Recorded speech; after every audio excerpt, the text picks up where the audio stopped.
بعيني رأيت الذئب يحلب نملة ويشرب منها رائبا وحليبا.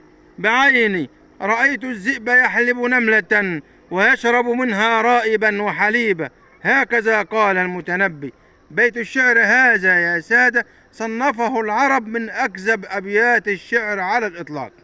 وهل يعقل أن الذئب أحد يراه وهو يحلب نملة ويشرب منها رائبا وحليبا؟ حكاية هذا البيت كما ترون يا سادة. ذات مرة كان المتنبي وكان شاعر معروف في ذلك الزمان قدير ذاهب إلى السوق ووجد امرأة تبيع الزبد.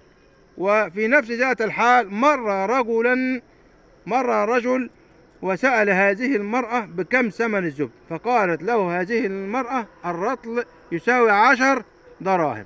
قال لها اعطيني 10 أرطال، وزنت له 10 أرطال يا سادة وأعطتهم له، والمفروض يديها 100 درهم، لا ده أعطاها 10 دراهم وخد بعضيه ومشي. ولا هرايب الولية تنده ما تنده، اديني 90 درهم، اديني بقية الدراهم، يا اما تجيب الزبدة وتاخد 10 دراهم. الراجل انطلق ولا هاربا ما كان بها إلا إن المتنبي نفسه الشاعر المتنبي يا هذا يا رجل اعطي المرأة حقها، اعطي المرأة حقها. أعطى المتنبي وأعطى هذه السيدة التاجرة تاجرة الزبد يا سادة عرض الحائط وكال عليها 90 درهم كلهم ولا هاربا.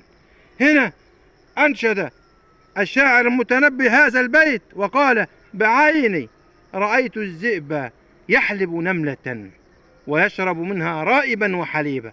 وهذا كلام مغزى إن الإنسان ما يستفحلش على الإنسان، إن الإنسان ما يستقواش على الإنسان مهما كان يا سادة، مهما كان، لأن الظلم ظلمات يوم العرض الأكبر. وأنت النهاردة قادرني، طب ما هو ربنا بكرة يحاسبك وهيوقفك بين إيديه وهتقف قدام سلطانه، وفي هول وفي ميزان وفي حساب وفي صراط وفي كتاب وفي قنطرة المظالم.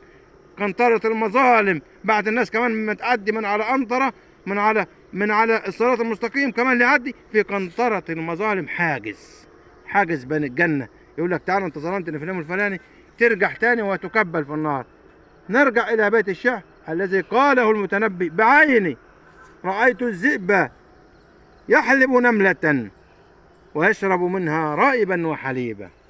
بعيني رأيت الذئب يحلب نملة ويشرب منها رائبا وحليبا. وإلى غد أفضل، نلتقي بكم كل عام وأنتم بخير.